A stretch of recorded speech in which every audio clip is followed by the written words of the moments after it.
Quiet day on day trade with the Nifty closing nearly near the flat line. Midcaps were better with the index gaining about 1/3%. Select metal, energy and PSU stocks see buying, pharma and financial stocks see profit taking. Siemens is among the top gainers within the broader markets as the NCLT has approved the demerger of the company's energy business, paving the way for its listing. NCC has also surged after winning orders worth nearly 11,000 crores. HEG and Graphite continue to gain ahead of the expected price hikes in April. Invest in large caps with a 3-year view. That's the word coming in from the top fund managers at ICICI Pru AMC. Co-CIO Equity Anish Tawakle tells CNBC-TV18 that earnings are likely to recover to double-digit growth in FY26. However, also adds that the valuations of small and mid caps are still elevated. US copper prices have hit all-time highs ahead of Donald Trump's April 2nd tariff deadline. Copper has rallied 30% so far in 2025 on supply tightness and pre-buying by US importers. Meanwhile, Donald Trump says he will quote-unquote probably be more lenient than reciprocal with regards to tariffs.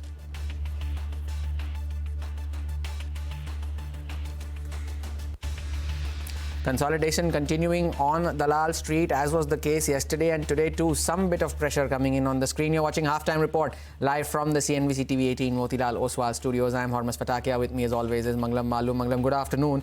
Well, you can say that it is par for the course. Yesterday too, the dip got bought into and the bulls might be anticipating something similar in the second half as well.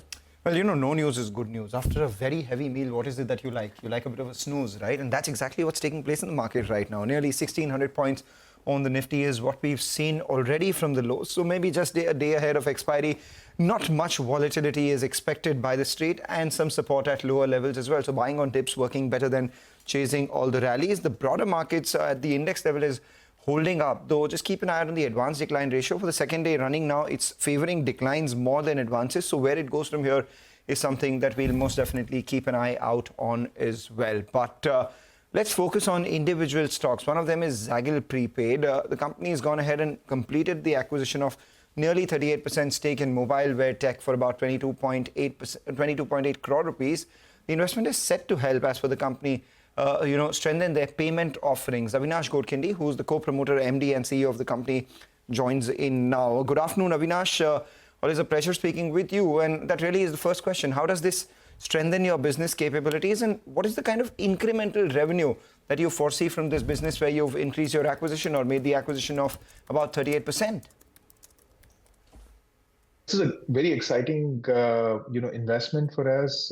We get about 38.5% in mobileware for this investment, and UPI is a platform or a capability that everybody is looking to leverage on. And Zaggle is no exception. Mobileware brings tremendous capability around a variety of NPCI technologies, including UPI.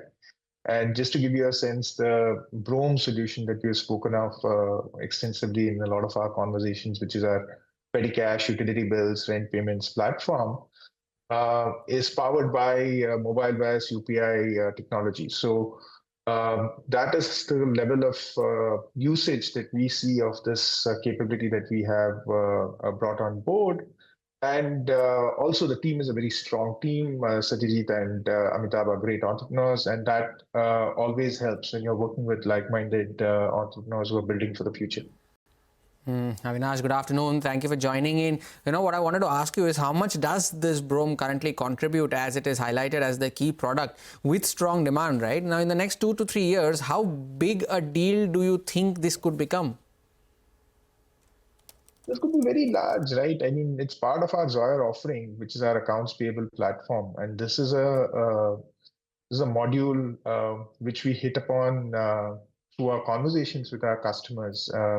Some of the biggest customers in the country and some of the global players. So anybody with a retail chain, anybody with a branch network like an NBFC, an AMC, a brokerage house, insurance companies, banks, literally anybody who has more than 20-30 outlets or stores or branches has a problem with their petty cash management, with their utility bills payments. And this solution just completely takes away the complexity around it. So in 2-3 years, we think it would be a very substantial piece of our overall revenues and profits. All right, a substantial piece. You refrain from giving us numbers here, but let's talk about Zoyer, because this is a part of Zoyer itself. That itself has seen a contribution increasing. Where does that stand, and what's the aspirational number there? So Zoyer today is about 30% of our overall revenues, which includes both our procure-to-pay solution as well as our Brome solution. And as we go along, we expect that to grow and we'd probably be about 45-50% in the coming years, is what we see.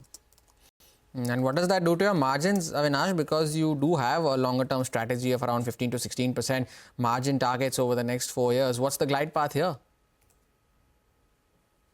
It's going to be probably it's not going to be front-ended because this is a business where operating leverage kicks in, and operating leverage drives a lot of the EBITDA growth as well. We see that growth which is coming into Zoyer allows us to command a pricing premium in the market, allows us to be able to create a unique positioning for us.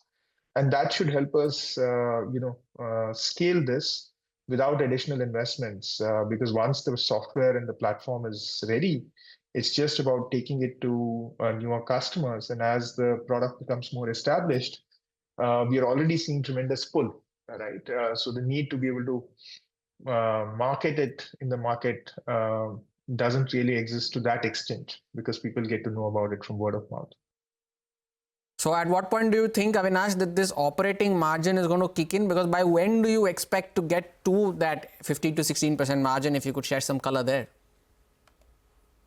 So 15-16% adjusted EBITDA margin, we have already guided is about 4 years is what it would take. And operating leverage is something which, doesn't, kick in at a moment of time, right? It starts to show its impact over time, and we believe in the next 12 months or so you'll start seeing the impact of that kicking in a significant way.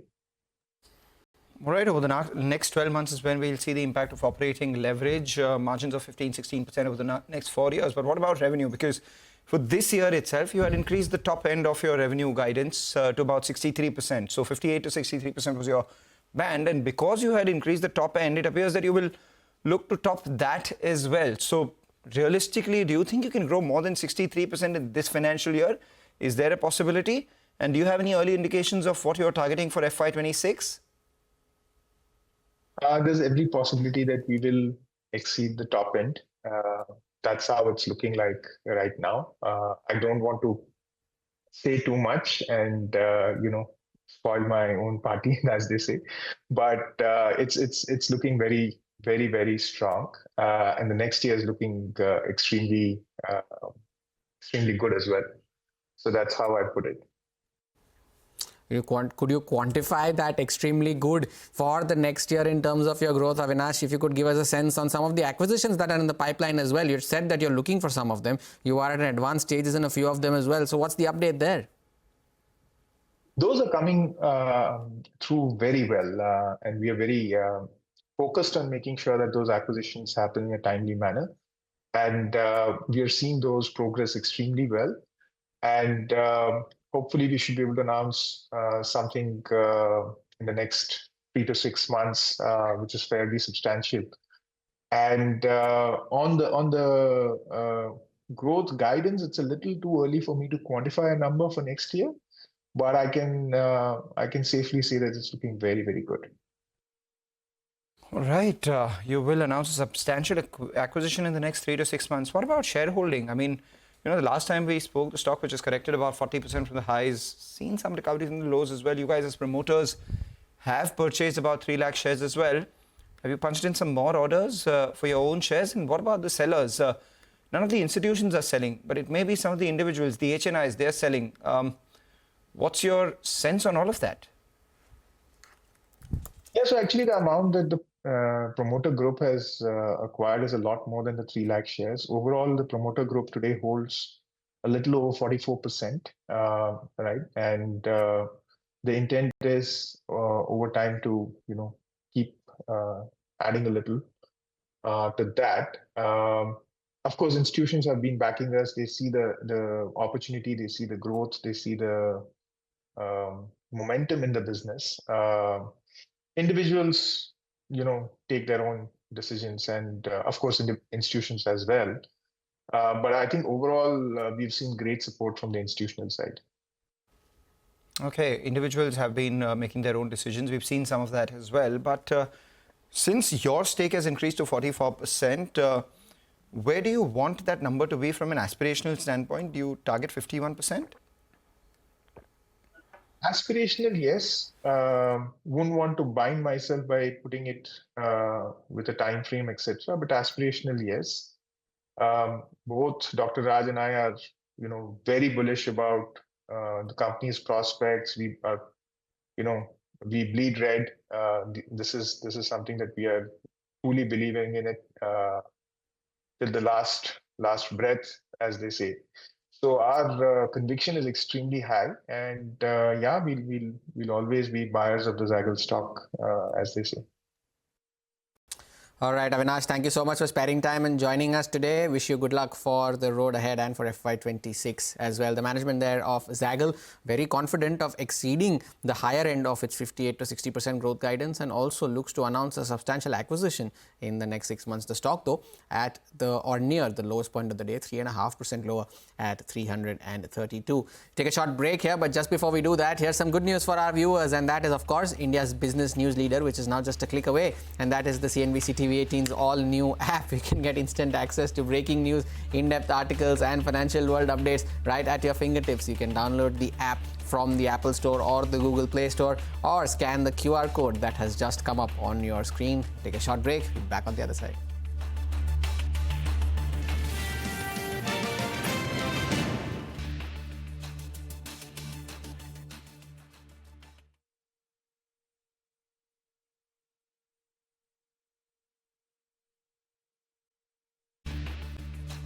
Welcome back. 60 points lower on the index. Currently, the Sensex is down around about 350. But a couple of movers in the broader markets that have sprung up over the last few minutes. One of them is Capri Global. It's 10.5% higher now, a top gainer on the Nifty 500. And some very sharp moves seen there on the stock. There is Capri Global is the stock that I'm talking about. 10.5% higher now on 185 there as well. The Siemens is the other one, of course, that is on news flow. 7% higher on that stock as well. But sticking to CNBC TV18 exclusive, Eli Lilly has launched its diabetes and weight loss drug Mounjaro in India. And earlier today, Shreen Mahan spoke to David Ricks, who is the global CEO of the company, and he spoke about the new drug and how it could aid weight loss. He also discussed the company's plans for launching new drugs going forward. Listen into a slice of that conversation. I just want to go back to the backstory, because this is not new. We've had GLP-1 and, Yes. It's 2006. In fact, you had it on your annual report in 2007 on the cover. Why do you believe we've seen this kind of a breakthrough, and what does it mean now in terms of future adoption? Yeah, as you mentioned, this class has been out a long time, and there are people with questions about, is it new, is it safe? We actually know a lot about the GLP-1 mechanism and its safety. No drug has no problems, but we know what they are. So I think patients and their doctors can talk about those risks. It's not like there's unknowns there after 20 years of experience. But, and I think this is a number that you gave us in a previous interview that I saw, where you said between Novo and you, it's still about 20 million people globally using some form of weight management drugs at this point in time. And diabetes. And diabetes. So what do you believe is going to lead to higher adoption? And do you have the capacity at this point in time to cater to more demand? Well, capacity is key. Consumer awareness, physician awareness, also important. Payment and support from health systems where that's appropriate. But as you mentioned, we need to make enough. And right now we've had shortages in the last year in major markets. Lilly's invested very aggressively, though, in our own supply chain. We're in the middle of a $50 billion expansion plan, and those are showing good returns. We're already opening up new factory lines and improving our capacity. This is actually enabling us to launch this week in India, because we're confident we can supply the market over the coming years. We wouldn't introduce it if we weren't confident in that. Well, let's talk about India and the plans as far as Mounjaro are concerned. Do you believe that we could see Lilly manufacture Mounjaro in India anytime soon?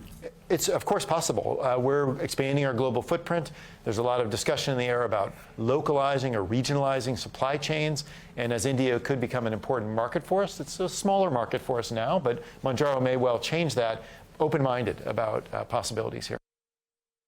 In terms of adoption, there still is a fair degree of stigmatization. I mean, people might be using it, but they don't want to talk about it. Yes. And are you seeing that change? I mean, we were talking about how things have changed with Prozac use, Yes. because depression wasn't seen as a real disease. It wasn't seen as real. Are you seeing that starting to change now with the adoption rates picking up? And I love that analogy. Lilly invented Prozac many years ago. When we launched it, the standard of care, doctors would say if you were presenting with depressed symptoms was, you seem a little sad, go home and talk to your family. That was what we did for depression. And now we think of that as that would be malpractice, right? So a medicine can sometimes change society's view of a condition and, of course, the healthcare system's view of a condition. I believe that will happen with obesity. But actually, science now shows if people have gained weight but unable to prevent weight gain, it's very difficult for them to lose that weight without medical intervention. We've had surgery, we've had other medical interventions. Here now, Mounjaro is super effective, averaging about 20% weight loss in shorter studies, more than that in longer studies. Versus people who were put on diet control only and 2 or 3%. Yeah, 2 or 3%. So really a big difference. That's the studies we've published in our label here in India. The journey began, as I said, in 2006. What do you anticipate as being the next wave of breakthroughs with regards to this? Yeah, well, we have 10 other projects in our pipeline. So it's early days. I think we're just getting started. Mounjaro is an amazing drug, but there's even better drugs being developed and thought about. One is in our phase 3, which is a triple acting. So I talked about Mounjaro being 2 hormones, 3 acting, and that there's a lot of excitement about this. We're probably a couple years away from having all that data and submitting to regulators. But for people where Mounjaro is not enough, that could be a great solution. And then actually for common use, and here in a country like India, very important, is an oral GLP-1. And we have that in our pipeline. We'll get data this year on this. And that could be really compelling, not just because it's more convenient, but because we can make it at scale. And so to the billion people on the planet who have obesity or overweight, that kind of solution is needed. Although we're scaling aggressively our injectables, and we talked about our capital plans, it will not get to 1 billion anytime soon, but the oral could. Right, with that, let's take a short break. But as we do that, let's get you a programming note. It's that time of the year, the News 18 Rising Bharat Summit 2025. It's here. We bring together the biggest and the best names shaping India's future. Don't miss your chance to be a part of it on April 8th and 9th at the Bharat Mandapam in New Delhi. You can scan the code and get your passes now.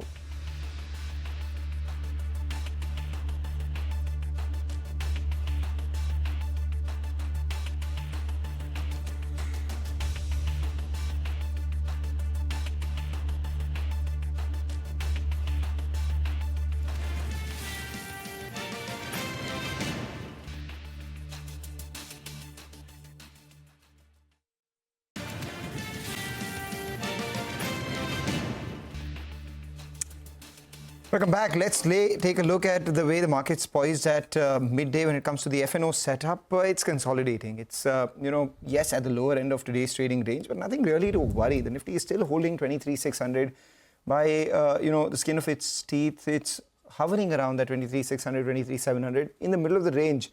Option writers are positioned for around 23,450 to 23,850. To that extent, not a real worry. The Nifty Bank also well above all its moving averages. The only concern, if at all one has, is that with the advanced decline ratio. For the second day running, we have more than 1,500 stocks declining as against the number of stocks which are advancing, and that line is only broadening out. So to that extent, we'll keep an eye out on this as the day progresses and as we move towards expiry tomorrow as well. For the Nifty, though, ahead of expiry, we are seeing some writing at the 23,700 call, telling you on the way up, maybe around the 23,800 mark, closer to yesterday's high of 23,850 at 23,870. There could be supply that opens up, but at lower levels there is firm support as well. Why do I say that? Because 23,700 put writers, they're still active. 1 crore shares outstanding, and these are puts which are currently in the money. So 23,610 is an important support to track, and even if that's not holding on, you have 23,600 put writers. Again, the demand zone is 23,550 to 23,610. That's where the market is right now. two stocks that I'm watching out for today, and these are interesting ones. I'm looking at Hindustan Bank. It's up 4% today after the big dropping that it's seen earlier. It may exit F&O ban.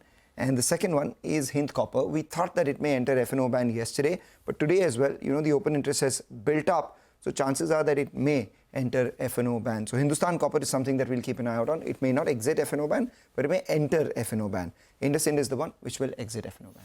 We'll keep an eye out on IndusInd Bank, of course, as we have been doing so over the last couple of weeks. We may exit the F&O ban now.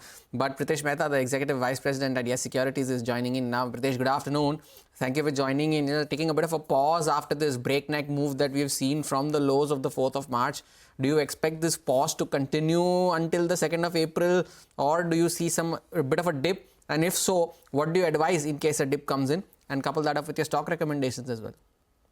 Sure, good afternoon. Now, see, we have had a solid rally in the last 2 weeks. And I believe as we wind down towards the end of the financial year, bulls deserve a bit of break, and rightfully so. So I would say a small retracement could take place, a move towards 2300, but nothing beyond that. So I would not say that, the trend is going to change. It is sort of buy on dips kind of market we are entering right now. In fact, we've done a historical study of, how the leadership indices, bank Nifty and financials, how they shape up in Q2, Q3, Q4 of the calendar year. And believe me that over the last 10 years, they have a history of providing an average return of 6% in Q2 and Q3 of calendar year. So I think the momentum that we have seen from both financials and bank Nifty is going to continue, in next couple of weeks also. So rather than, getting worried or concerned by this small retracement in index, I think we should be focusing more on the larger picture. So trend is on the upside only.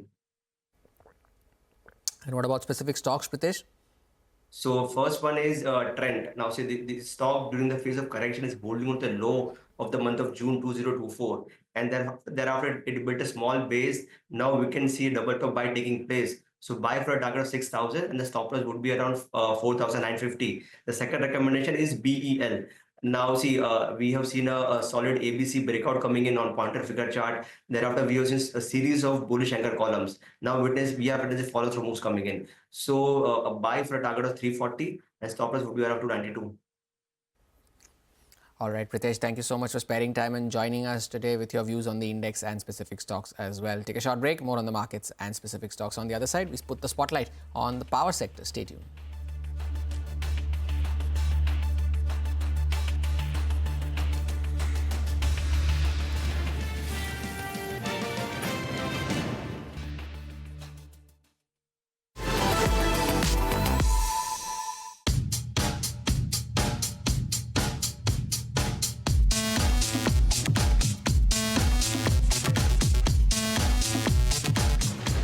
important was it for you to move domicile back to India? What was the motivation there? When we think about where do we go public, it's a very clear answer that we will go public in India because this is our home ground. It's a heavy cost, but it's a small price to pay. When are we looking at a possible listing?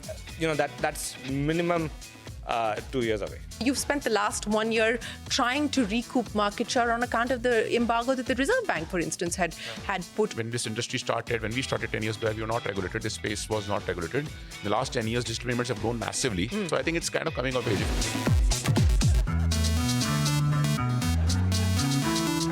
When do you take a call that, okay, we bet on this, it didn't work out, let's shutter this and move on to the next? Happens very frequently when you're an experimental org, when you're trying these moonshots. A lot of times those moonshots will not reach the pace that you want them to reach. It's okay to take a pause, move it to something else. Origins of Razorpay, 99 rejections before the 100th one finally succeeded. It's not about me, right? It's not about me. And also it's... This sounds like relationship advice.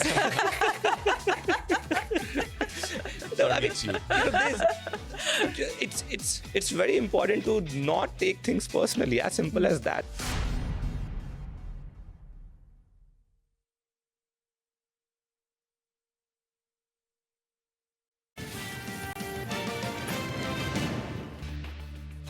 Welcome back. Still holding on to 23,600 is the index, but a couple of stocks that are on the downside in today's session. Carraro India is one of them. That's down to the lowest point of the day, 8% lower on that stock. and that is also seeing some bit of selling pressure today. Tollins Tires is the other one that is also under pressure in today's session, as is Ventive Hospitality. Now, the common factor in all three of them is that their respective shareholder lock-ins have come to an end in today's trading session. So, significant amount of supply that is expected to come into the market. The common factor between Carraro India and Tollins Tires is that both of these shares within the first 3 months of their listing have already halved from their IPO price. Carraro India had an IPO price of close to 750 rupees. Tollins Tires had an IPO price of 226, so it's exactly 50% down from those levels. So keep an eye out on all of these names. But moving on, then power stocks are the ones that are in focus on the back of some positive commentary that has come in from JP Morgan on a couple of them. Vivek is joining in with more details on that. Vivek.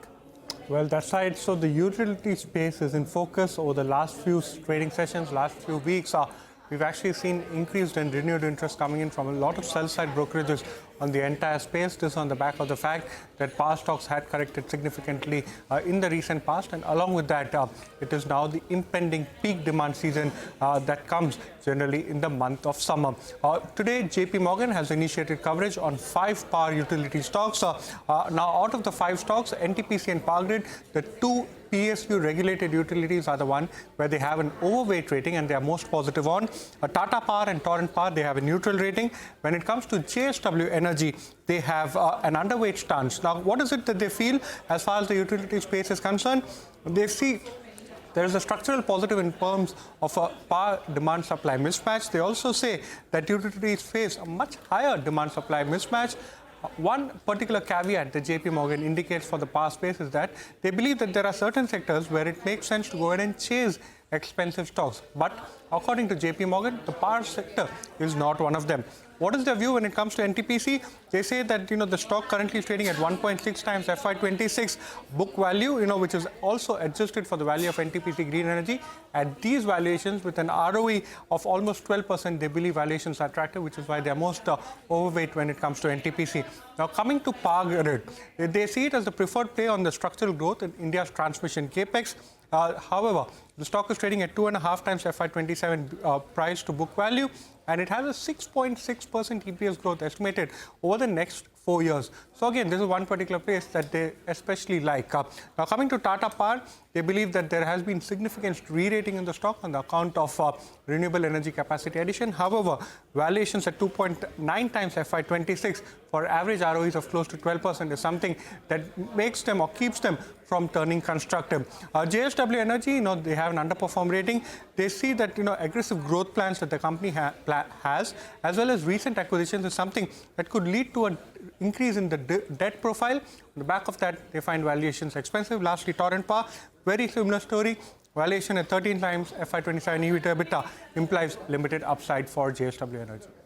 All right, Vivek, thank you so much for that. So those are a couple of power stocks on our radar. With that, we'll take a short break. On the other side, we'll get a special focus on Midcap Microscope. Stay tuned.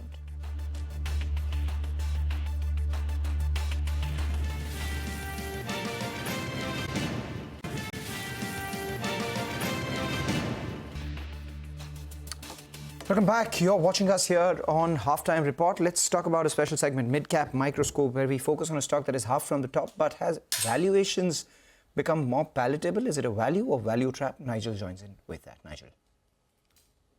Welcome to Midcap Microscope.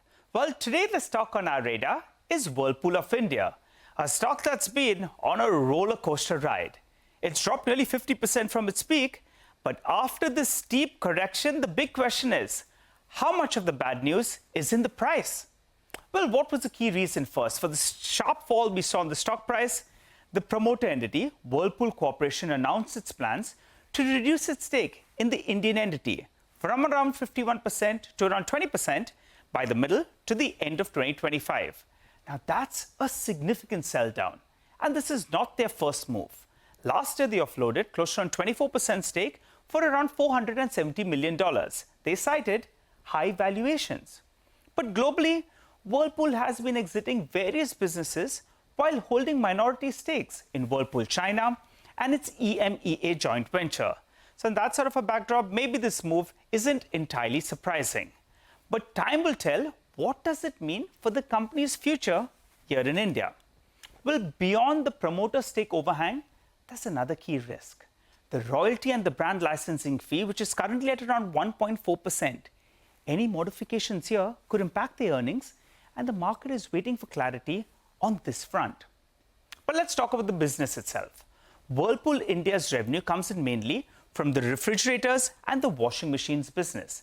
And they've also been expanding in the kitchen appliances space as they've increased their stake in Elica, which now contributes close to around 7% of the total revenue mix. And under the leadership of Mr. Narasimhan Ishwar, well, the company has made quite a turnaround. Their market share in refrigerators as well as washing machines has improved. They've undertaken various cost-cutting measures which have boosted their gross margins. And the working capital management as well has got strengthened. Remember, Whirlpool India's cash in books is roughly around 25% of its market cap. And that's something that investors, they always like to see. Well, moving to the valuations front, the stock now trades at under 30 times its earnings. That's at a sharp discount in comparison to its long-term averages when it's traded at around 45 times. So is this an opportunity or is it a value trap? Well, from here on, there are a few critical factors you need to watch. Will LG India's upcoming IPO have a bit of a positive rub-off on the entire sector? At what valuation does the promoter sell its remaining stake? And most importantly, will the buyer be strategic in nature? Well, it's been a whirly path for Whirlpool India. Plenty of twists and turns. But valuations are now lower. Is the worst priced in?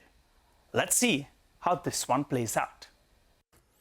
That's the big question. Is the worst priced in for Whirlpool of India? There's a peak of around 2,000 rupees, currently now trading sub 1,000. Nigel, thanks a lot for that detailed breakdown of that stock on Midcap Microscope. Take a short break. On the other side, Manisha Gupta joins in with Kang Wu, who's the Global Head of Oil Demand Research at S&P Global Commodity Insights. Stay tuned. We'll be right back.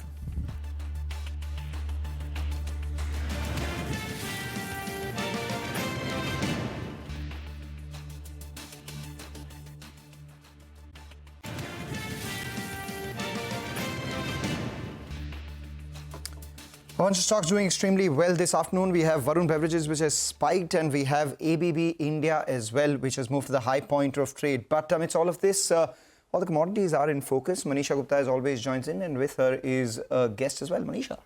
Well, thank you so much for that. I have Kang Wu from S&P Global Platts. Kang, hi, thank you so much for joining in. Well, starting with the crude oil prices, where we are looking at a 3-week highs right now. $73 per barrel seems to be holding. What's your sense, especially from Venezuela, 25% tariff on all countries who are buying oil from that country? I mean, that is something that most of the markets did not see coming. Yes, there is the market there's a supporting factors, and there's other factors, right? Other factors. The supporting factors are the fate of Iran and the latest development in regarding the Venezuelan oil supply, exports, and fundamentally the global oil stock inventory is relatively low. So that's all supporting some part of the market, sort of jacking up the oil prices. But in the meantime, of course, we also have the bigger factor of the state of the global economy and U.S. trade policies, and how the other parts of the world economy may be affecting the oil market. So it's a twists and turns, and with the supply concerns here and there in the short term, it does help to support the price. But of course, going forward, fundamentally there is an adequate oil supply that it will come to the market, and that will impact the direction of the oil market for the rest of the year. Kang, so in light of all of that, what's your sense on what range can the crude oil prices be trading within for 2025? Right, indeed. You mentioned $73 earlier. That's a daily thing. If we average out the whole year of last year, it's $81. So for this year, directionally, we have plenty supply despite all the concerns. The supply comes from, even from OPEC+. They are not going to reduce oil production as they did last year. They actually will increase production a little bit. On top of that, you have the strong growth from non-OPEC oil suppliers still. So we may see the addition of up to 2 million barrels per day additional oil supply in the market.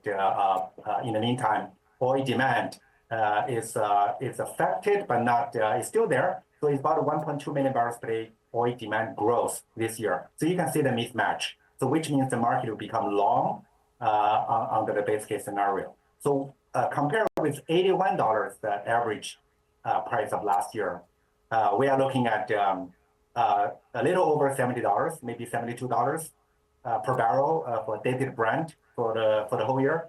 And then currently a little bit the pressure on the downside in the summer, maybe a little pressure on the push up. The price will be higher due to the seasonal factors, and towards the end of the year will be coming down again. So average about $72 in our view under the base case scenario.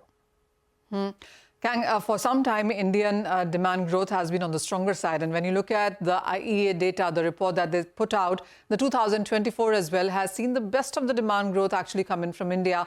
For this year now, given various factors, how are you looking at, one, Indian demand growth, and two, where do you see now India increasing its imports from? Right. India plays two roles, right? One is in terms of the growth. You're right. Particularly in percentage terms, India is really the leader of the among the major countries. Even in absolute volume, India rivals China. So this year, for various reasons, China may add more naphtha and other demand. The total liquids may be a little bit higher, but going forward, including last year and 2026, India is a solid leader. We're looking at a range from 200, around 200, sometimes more. But that's a solid demand every year. It's not like up and down, a huge sort of swing like China. So it's as a 6 million barrels per day market. And this solid addition will continue to be adding to India. And another role India plays as a big importer, right? So for the oil market, it's like China, even though China volume is bigger. So India imports quite a bit of oil. So this is a valid question where India will get oil from. India is a market buyer, right? So it buys oil from everywhere in the world. Geographically, India is in a better position in most of the Asian countries in the Far East, closer to Middle East and closer to many areas. So it is better positioned to buy oil from anywhere that is available. So I would say that is probably one of the advantage of India being an importer, in the meantime exporter of products, because of the advantage of getting oil and advantage of producing sort of economical oil products based on the efficiency of Reliance and others, so exporting to the rest of the world. All right. Thanks a lot, Manisha and sir, for taking us through with that conversation as well. And while you were talking, another stock that really spiked in trade was Hindustan Aeronautics. Just look at the intraday chart of Hindustan Aeronautics. Opened lower until a news flash, this was displayed on our screen. And from there on itself, it's been all the way up. Lift off, if you must, 4% higher. Why is that so? We do have Upasna joining in with the details. Upasna. Well, a very important update, HAL in focus, as GE Aerospace has delivered first of 99 F404 IN-20 engines to HAL. Now, this is for manufacturing of Tejas LCA Mk1A fighter jet, which was long pending since last 2 years. At Aero India, mind you that the company had indicated that GE 404 engine delivery will begin by either end of May or start of April 2025. Now, what has exactly happened? The key concern was the supply chain disruption seen at GE Aerospace was the main reason for the delay in delivery of F404 engine. Now, GE initially planned to deliver 16 engines annually starting in FY23, but none of them were supplied until now. Now, this delay has postponed HAL's delivery of LCA Mk1A fighter jets. Now, summing up, the delay in the arrival of GE F404 engines, which had become a major bottleneck in the delivery of the LCA Tejas Mk1A fighter aircraft for the past 2 years. Now, Elara expects 2 engines to be delivered in April 2025, which were initially scheduled to be delivered in FY25, and additional 12 in FY26 and 20 thereafter FY27 onwards. Now, it expects 10 to 11 Tejas Mk1A to be delivered in FY26 versus the earlier estimates of 12. Now, this may translate into a revenue of somewhere around 3,000 to 3,500 crore is what the brokerage is estimating. So, overall basis, 83 Tejas Mk1A are expected to be delivered within the stipulated time, that is till FY29, with a ramp-up likely starting from FY27. Hence, this stock remains in focus as it's a very important update. That point, Upasana, thanks a lot for that. So what was earlier feared as a delay in supply of critical parts for the Tejas engines have now been assuaged by the delivery of those engine itself, and as a result of which the stock is higher. And also higher is Trent. Trent from lows has actually seen a fair amount of recovery from closer to around 5,000, 5,100. We've seen the stock move all the way up to 53.50 in this week itself. Take a short break, come back. On the other side, we have Business Lunch taking all the market action ahead. Thank you for watching Halftime Report.